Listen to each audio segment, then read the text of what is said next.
Mount Abu Rajasthan का इकलौता hill station जो कि 1220 मीटर मतलब 4000 फीट की हाइट पर है समुद्र तल से। और माउंट आबू घूमने का अलग ही नज़ारा है। वैसे तो राजस्थान में एक और हिल स्टेशन है, वो है अलवर, बट जिसको प्रॉपर हिल स्टेशन माना जाता है वो है माउंट आबू, और जिसका पुराना नाम है अरबुदा, और अब जिसको माउंट आबू के नाम से भी जानते हैं।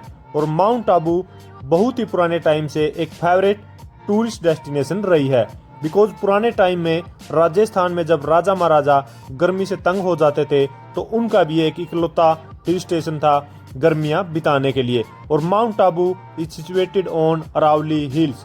सो फ्रेंड्स, इन दिस वीडियो हम आपको दिखाएंगे एक प्यारे से हिल स्टेशन माउंट आबू को, और बताएंगे complete travel plan and complete travel guide of mount Abu in very low budget, which include how to reach Mount Abu, when to reach Mount Abu, best tourist places to visit at Mount Abu, best hotels and food, how to explore Mount Abu, roads condition while visiting of Mount Abu, things and activities to do at Mount Abu, things to remember while visiting Mount Abu, and how many days travel plan, and finally total budget. So friends, this video will help you regarding your next Mount Abu travel plan. So let's get started.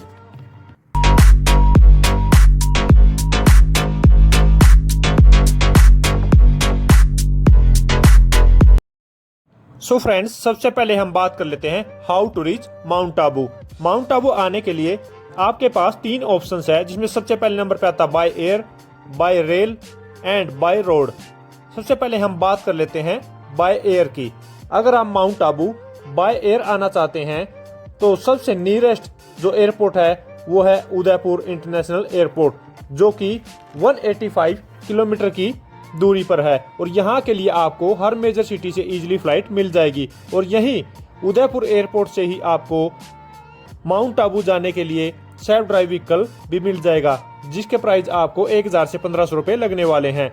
या फिर अगर आप taxi या cab से जाना चाहते हैं तो वो भी यहाँ से आपको इजीली मिल जाएगी, जिसके चार्जेज आपको 25 रुपये अप्रोक्स लगने वाले हैं।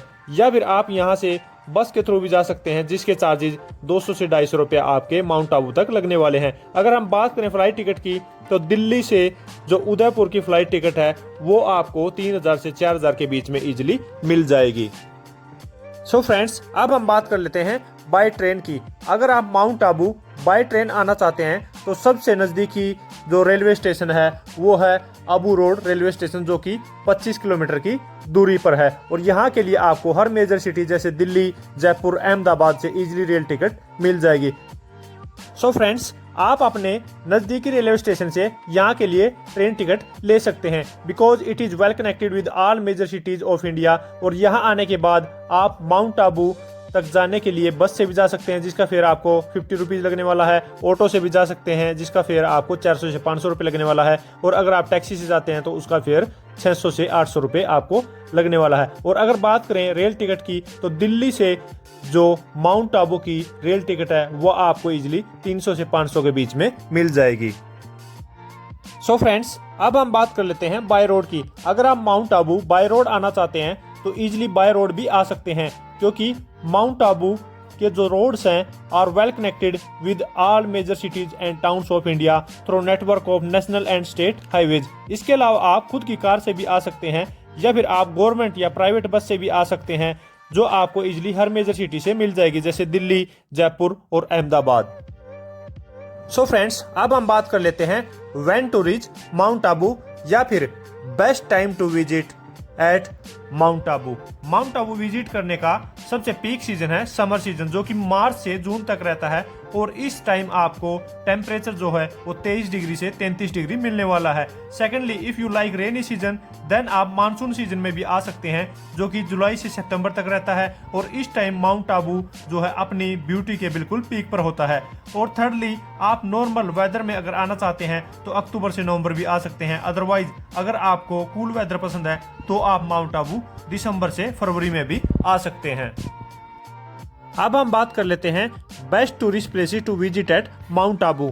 सबसे पहले नंबर पे जो आता है वो है फेमस नक्की लेक, जो कि यहाँ की बहुत ही फेमस लेक है। और ये जो लेक है वो कम से कम 2 से 2.5 किलोमीटर में फैली हुई है। और आपको यहाँ पर अलग अलग जो वाटर स्पोर्ट्स एक्टिविटी भी देखने को मिल जाएंगी, जिसमें बोटिंग आती है, जो 200 रुपये पर पर्सन आपको यहाँ पर लग जाएगी। और आप जो यहाँ पर मॉर्निंग में या फिर इवनिंग में यहाँ पर बोटिंग का ज़रूर इंजॉय करें, क्योंकि आपको बहुत ही ज़्यादा मज़ा आने वाला है। क्योंकि ये पहाड़ों के बीच में जो बसी हुई एक लेक है, वो आपको बहुत ही आनंदमयी एहसास कराने वाली है। और इसके साथ में ही आप जा सकते हैं टोड रॉक पॉइंट पर, जो कि नक्की लेक से सिर्फ और सिर्फ 500 मीटर की दूरी पर है। और नक्की लेक से ही इसका जो रास्ता निकलता है, ये आप देख सकते हैं, ये पत्थर जो कि टोड रॉक बोला जाता है, ये एक मेंढक के आकार में है। और ऐसा लगता है कि ये एक मेंढक जो है वो नक्की लेक में छलांग लगा जाएगा। और ये जो पॉइंट है वो फेमस पॉइंट है, यहाँ पर भी आप आ सकते हैं और यहीं पर आप जो अपना थोड़ा बहुत खाना पीना कर सकते हैं। और इवनिंग टाइम में यहाँ से जो व्यू है वो बहुत ही अच्छा दिखता है। और यहाँ पर छोटी छोटी 1-2 दुकानें भी है, आप यहीं पर खाना पीना कर सकते हैं। और यहीं से जो आपको नीचे नक्की लेक का बिल्कुल पैनोरामिक व्यू भी देखने को मिल जाएगा। सो फ्रेंड्स, आप यहाँ पर टोड रॉक भी आ सकते हैं। उसके बाद आप जा सकते हैं सनसेट पॉइंट पर, जो कि यहाँ का बहुत ही ज़्यादा फेमस है। और यहाँ से आपको सनसेट का बहुत ही प्यारा व्यू दिखने वाला है। उसके बाद आप जा सकते हैं हनीमून पॉइंट, जो कि यहाँ का फेमस है हनीमून लवर्स के लिए। और यहाँ पर भी आप कुछ टाइम स्पेंड कर सकते हैं। उसके बाद आप जा सकते हैं दिलवारा जैन टेम्पल, जो कि यहाँ की एक फेवरेट टूरिस्ट डेस्टिनेशन है और जो आपको बहुत ही सुंदर दिखने वाला है।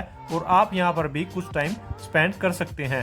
अगर यहाँ से आप फ्री हो जाते हैं तो उसके बाद आप विजिट कर सकते हैं ओम शांति भवन, या फिर जिसको पीस पार्क भी बोला जाता है, जहाँ पर आपको बहुत ज़्यादा शांति मिलने वाली है। उसके बाद आप जा सकते हैं ये व्यू देखने। ये व्यू आपको दिखेगा यहाँ की सबसे बेस्ट और फेमस टूरिस्ट डेस्टिनेशन, जो कि गुरु शिखर है, वहाँ से, जो कि बिल्कुल टॉप है। और यहाँ घूमने के बाद आप जा सकते हैं अगला जो टूरिस्ट प्लेस है वो है अचलगढ़ फोर्ट। ये बहुत ही पुराना एक फोर्ट है, यहाँ पर भी आप कुछ टाइम स्पेंड कर सकते हैं और आपको बहुत ही ज़्यादा मज़ा आने वाला है। उसके बाद आप जा सकते हैं अचलेश्वर महादेव टेम्पल, जो कि यहाँ का फेमस टेम्पल है। और यहीं से भी आपको बहुत ही बढ़िया व्यूज़ दिखने वाले हैं। अभी मैं आपको यहाँ से व्यूज़ भी दिखा देता हूँ। ये देखिए, ये है यहाँ से अचलेश्वर महादेव टेम्पल से नीचे के व्यू आप देख सकते हैं। बहुत ही प्यारे व्यू हैं और आपको यहाँ पर बहुत ही ज़्यादा मज़ा आने वाला है। उसके बाद आप जा सकते हैं गोमुख टेम्पल। ये भी यहाँ पर एक फेमस टेम्पल माना जाता है।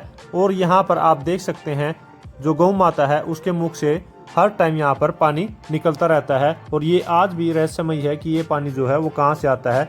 और काफ़ी तादाद में जो भक्तों की भीड़ यहाँ पर लगती है और वो मन्नत मांगने आते हैं यहाँ पर, तो आप भी यहाँ पर आ सकते हैं और अपनी मन्नत मांग सकते हैं। उसके बाद आप विजिट कर सकते हैं लाल मंदिर। और लाल मंदिर विजिट करने के बाद नेक्स्ट टूरिस्ट डेस्टिनेशन है वो है वैक्स म्यूजियम। आप यहाँ पर वैक्स म्यूजियम भी विजिट कर सकते हैं। अब हम बात कर लेते हैं बेस्ट होटल्स एंड फूड की। तो अगर आप माउंट आबू आते हैं तो सबसे जो मेन सेंटर पड़ता है वो है नक्की लेक। नक्की लेक के आसपास ही आपको जो है वो होटल लेना चाहिए। और नॉर्मली यहाँ पर आपको होटल 1000 से 1500 रुपए के बीच में मिल जाएगा। लेकिन फिर भी मैं आपको अलग अलग होटल्स गेस्ट हाउस के रेट बता देता हूँ, जो आप अपने बजट के अकॉर्डिंग चूज कर सकते हैं। जिसमें आपको लग्जरी होटल 7000 से 15000 के बीच में मिल जाएंगे। अगर मिड रेंज होटल की बात करें तो वो आपको 3000 से 6000 रुपए के बीच में मिल जाएंगे। अगर बजट होटल की बात करें तो वो आपको 1000 से 2500 रुपए के बीच में मिल जाएंगे। अगर हम गेस्ट हाउस की बात करें तो वो आपको 500 से 1000 रुपए में मिल जाएंगे। सो फ्रेंड्स, अब हम बात कर लेते हैं फूड की। फूड आपको माउंट आबू में हर तरीके का मिल जाएगा और आपको फूड में यहाँ कोई दिक्कत नहीं आने वाली है। और अगर बात करें एक टाइम फूड की तो आपको इजीली 100 रुपए से 150 रुपए में थाली मिल जाएगी। और अगर बात करें स्पेशल फूड की तो यहाँ का स्पेशल फूड है दाल बाटी चूरमा और गट्टे की सब्जी।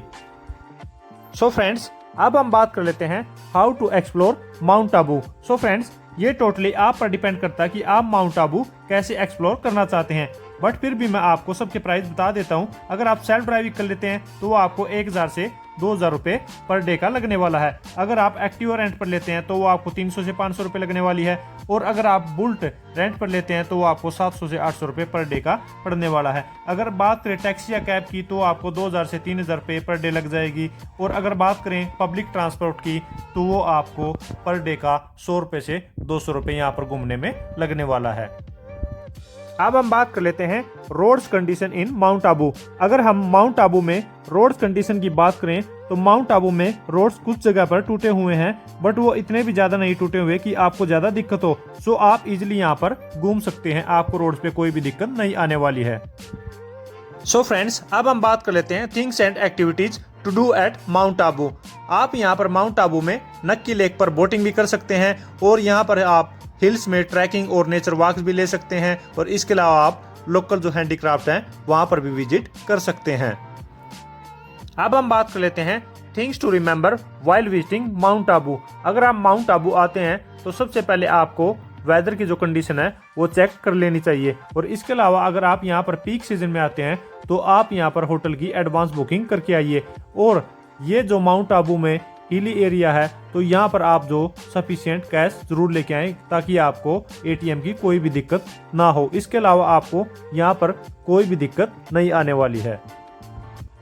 अब हम बात कर लेते हैं how many days of travel plan. Mount Abu घूमने के लिए आपको 2 नाइट एंड 3 डेज सफिशिएंट है, जिसमें आप इजिली माउंट आबू की सारी टूरिस्ट प्लेसेस कवर कर लेंगे। सो फ्रेंड्स, अब हम फाइनली बात कर लेते हैं टोटल बजट की, वो भी 2 नाइट एंड 3 डेज का आफ्टर विजिटिंग माउंट आबू। अगर हम होटल की बात करें तो 1000 रुपये पर पर्सन लगने वाला है। अगर हम फूड की बात करें तो 1200 रुपये पर पर्सन लगने वाला है। अगर हम sight seeing and transport cover करते हैं वो भी एक्टिवा के थ्रू तो 800 रुपये पर पर्सन लगने वाला है। अगर हम इन टोटल बात करें तो 3000 रुपये पर पर्सन यहाँ पर 2 नाइट एंड 3 डेज का एक पर्सन का लगने वाला है, जिसमें मैंने कोई भी फ्लाइट टिकट, रेल टिकट या फिर एक्टिविटी एंड शॉपिंग को इंक्लूड नहीं किया है। सो फ्रेंड्स, ये था कंप्लीट ट्रैवल गाइड और complete travel plan of mount Abu. अगर वीडियो अच्छी लगी है तो लाइक कीजिए, शेयर कीजिए, और अगर आपने चैनल अभी तक सब्सक्राइब नहीं किया तो चैनल को सब्सक्राइब कर लीजिए, क्योंकि ट्रैवल से रिलेटेड बहुत ही बढ़िया कंटेंट इस चैनल पे आने वाला है। Thank you so much, bye bye, जय हिंद।